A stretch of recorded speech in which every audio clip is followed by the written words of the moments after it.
Assalamualaikum warahmatullahi wabarakatuh. Kita berjumpa kembali dalam acara membedah riwayat para sahabat. Ada salah seorang sahabat yang sudah diprediksi oleh Rasulullah Sallallahu Alaihi Wasallam pada saat di dunia bahwa sahabat tersebut dijamin masuk surga. Ada 10 sahabat. Salah satu di antaranya adalah sahabat Abdurrahman bin Auf. Nama ini pasti sangat dikenal dalam lembar sejarah Islam. Pada saat jahiliyah, dia sering disebut Abdu Amru. Ada juga yang lain menyebutnya dengan Abdul Harith.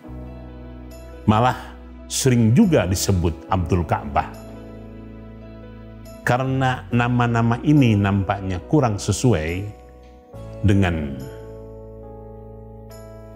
prinsip-prinsip nama yang ada dalam Islam, akhirnya oleh Rasulullah nama sahabat ini diganti dengan nama Abdurrahman. Ibunya adalah Syifa binti Auf. Dan Abdurrahman ini dikenal dalam sejarah dengan nama Abdurrahman bin Auf. Tadi termasuk salah satu dari 10 sahabat yang dijamin masuk surga. Dan keistimewaan yang lainnya, Masya Allah, Allah telah tetapkan, Allah telah goreskan takdirnya baik kebahagiaan maupun ampunan sejak dalam kandungan ibunya. Kok bisa begitu? Artinya begini, suatu ketika Abdurrahman bin Auf ini pernah pingsan karena sakit. Karena pingsannya cukup lama atau koma, oleh para sahabat ketika itu dianggap sudah meninggal. Para sahabat sudah rela, sudah mengikhlaskan, tetapi dengan izin Allah, sahabat Abdurrahman ini siuman kembali, sadar kembali. Dan pada saat sadar, apa yang keluar dari mulut sahabat Abdurrahman bin Auf ini? Allahu Akbar kabira, walhamdulillahi katsira. Takbir. Karena kejadian ini, para sahabat bertanya lebih jauh kepada sahabat Abdurrahman ini. Wahai Abdurrahman, apa yang terjadi sehingga engkau sekian hari pingsan? Akhirnya Abdurrahman bin Auf bercerita, pada saat aku pingsan, seakan-akan aku ini dibawa oleh dua orang yang besar, dua orang yang kasar, dua orang yang bengis, dua orang yang memiliki sosok yang sangat menakutkan. Dan dua orang ini berkata, ayo ikut aku. Engkau akan dibawa kepada sebuah pengadilan yang betul-betul adil. Allah akan mengadilimu. Namun, tatkala aku ditarik dengan tangan yang kasar, tiba-tiba datang seorang lagi yang sangat lembut, dengan wajah yang berseri-seri, penuh dengan senyuman, mengingatkan kepada dua orang yang berwatak keras ini. Hai, sahabat-sahabatku, ingat, orang ini sudah ditakdirkan oleh Allah sejak dalam kandungan ibunya. Jadi sejak dalam kandungan ibunya, orang ini sudah ditentukan kebahagiaannya dan juga sudah diampuni dosa-dosanya. Oleh karena itu lepaskanlah. Nah, akhirnya dua orang yang mencoba mengikat Abdurrahman bin Auf dengan sangat ketat, begitu mendengar perkataan orang yang nampaknya tulus ini, akhirnya melepaskannya. Dan ketika itu jugalah sahabat Abdurrahman bin Auf sadar. Ada satu keistimewaan lain dari sahabat Abdurrahman bin Auf ini. Selama hidup Rasulullah hanya pernah makmum kedua sahabat. Yang pertama, makmum kepada sahabat Abdurrahman bin Auf ini, dan yang kedua, makmum kepada Sayyidina Abu Bakar radhiyallahu an pada saat Rasulullah sakit. Jadi ceritanya begini, pada saat kaum muslimin berada di Tabuk, ini merupakan perang yang dialami oleh Rasulullah yang sangat berat, dan itu merupakan perang terakhir yang dialami oleh Rasulullah. Ya. Nah, Rasulullah ketika itu bergegas mengambil air wudhu, ya. Namun karena bagian dari bajunya mungkin ada yang kena air, kecipratan air, Rasulullah cukup memeras dengan lama.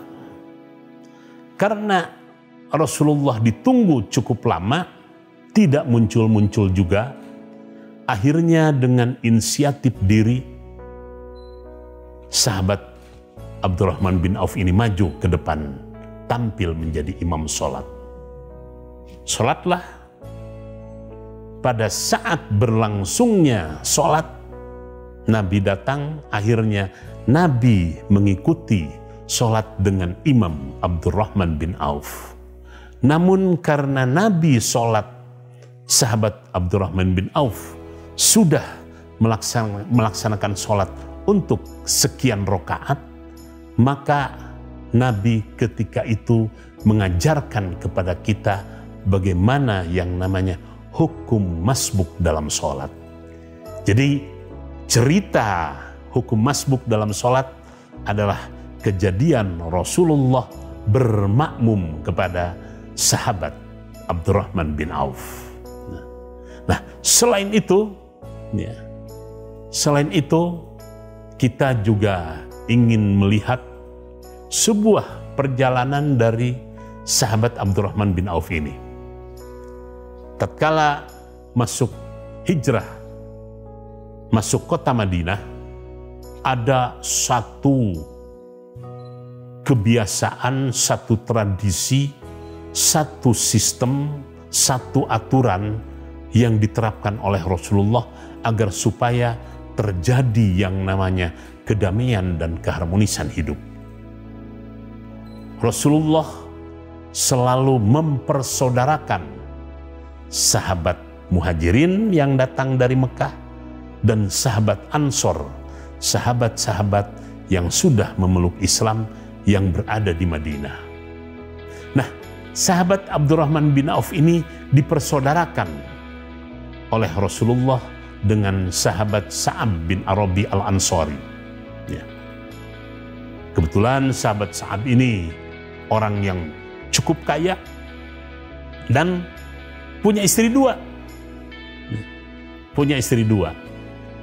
Karena saking patuhnya kepada Rasulullah, sebagian dari kekayaan sahabat Sa'ab ini diserahkan kepada sahabat Abdurrahman bin Auf, termasuk salah seorang istrinya. Dengan bijaksana, sahabat Sa'ab ini menyampaikan kepada Abdurrahman bin Auf, silahkan pilih mana istriku yang engkau sukai, akan aku ceraikan dan silahkan engkau nikah.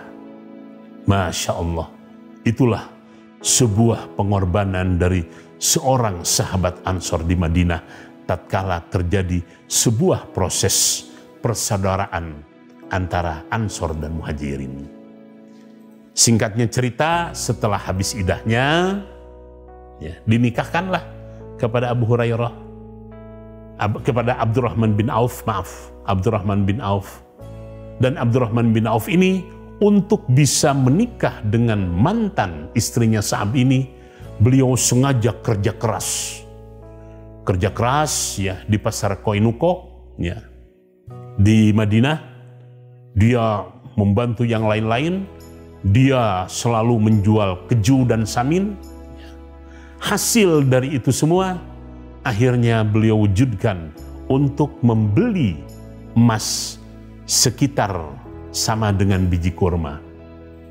Ditanya oleh Nabi, wahai Abdurrahman, apakah engkau sudah siap menikah dengan istri, mantan istri Sabit? Siap ya Rasul. Apa mas kawin yang kau sediakan? Ini ya Rasul, mas sebesar biji kurma. Jadi sedemikian rupa orang Arab itu menentukan yang namanya mahar, tidak seperti di Indonesia. Kok mahar jadi main-mainan gitu kan? Padahal Rasulullah sangat menekankan, dan untuk wanita Arab cukup mahal. Ya, karena ini menyangkut masa depan seorang istri apabila sampai terjadi perceraian. Ya. Ibnu Abbas kepada Sayyidina Umar bertanya, wahai sahabat Umar, bagaimana kalau kita ketinggalan sholat? Ya. Karena ketika itu para sahabat banyak yang tidak tahu. Akhirnya sahabat Umar bertanya kepada sahabat Abdurrahman bin Auf, beginilah tata cara apa yang disebut sholat mengikuti imam yang telah tertinggal, yang dalam fikih dikenal dengan hukum masbuk. Hanya sahabat Abdurrahman bin Auf inilah yang mengetahui secara persis. Biasa dalam kehidupan suka ada yang namanya paket rok. Suka ada yang namanya perbedaan paham. Suatu ketika terjadilah perbedaan paham antara sahabat Abdurrahman bin Auf dengan sahabat Khalid bin Walid. Karena mungkin sampai ke puncaknya, akhirnya kedua sahabat ini saling mengejek. Kejadian itu nampak, kelihatan oleh Rasulullah. Rasulullah bersedih. Dan akhirnya Rasulullah menyampaikan, wahai Abdurrahman bin Auf, wahai Khalid bin Walid, pahala ibadah kalian lebih banyak daripada gunung Uhud. Kalaupun misalnya gunung Uhud itu diibaratkan semuanya berisi emas. Emasnya lebih banyak dari gunung Uhud. Apakah engkau tidak sayang dengan pahala kalian? Akhirnya kedua sahabat ini mencucurkan air mata dan saling merangkul. Nah, sahabat Abdurrahman bin Auf ini kebetulan masuk dalam kategori sahabat yang memiliki sense bisnis yang cukup tinggi. Apa yang diterima dari sahabat Ansornya, beliau putarkan, beliau golangkan, beliau jadikan modal untuk berniaga. Ya, untuk berniaga. Dan pada akhirnya sahabat Abdurrahman bin Auf ini termasuk salah seorang sahabat yang dikenal ketika itu di Madinah cukup memiliki kekayaan.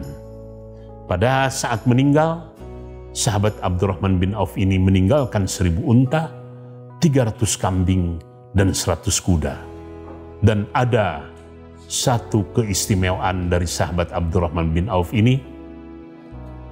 Pada saat sahabat Abdurrahman bin Auf ini melewati kamar-kamar istri Rasulullah, timbul satu rasa keprihatinan dari sahabat Abdurrahman bin Auf. Masya Allah, istri-istri Rasul kok hidupnya sangat sederhana.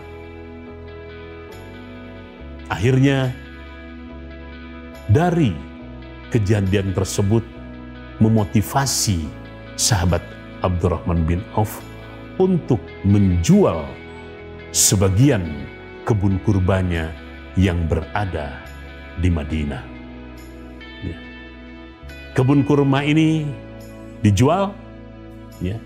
Bayangkan saking luasnya kebun kurma yang dimiliki oleh sahabat Abdurrahman bin Auf.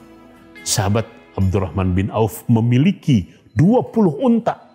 Ya, 20 unta yang khusus unta-unta ini untuk menyiram semua kebun-kebun yang dimiliki oleh Abdurrahman bin Auf. Ya. Kalau Abdurrahman bin Auf orang yang kaya, syukur, dermawan, tetapi hidup sederhana.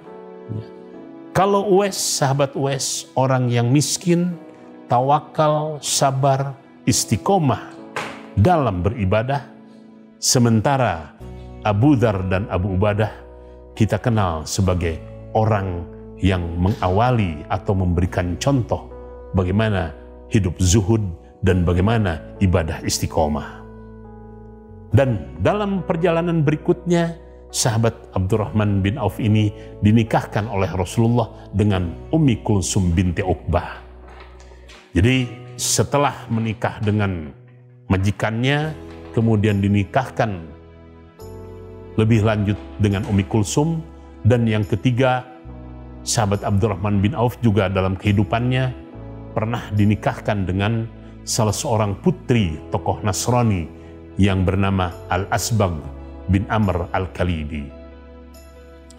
Dan sahabat Abu Hurairah ini termasuk salah seorang sahabat yang sangat meresapi, sangat memahami, sangat mengetahui apa makna yang terdalam dari firman Allah yang termaktub dalam surat Al-Imran ayat 92.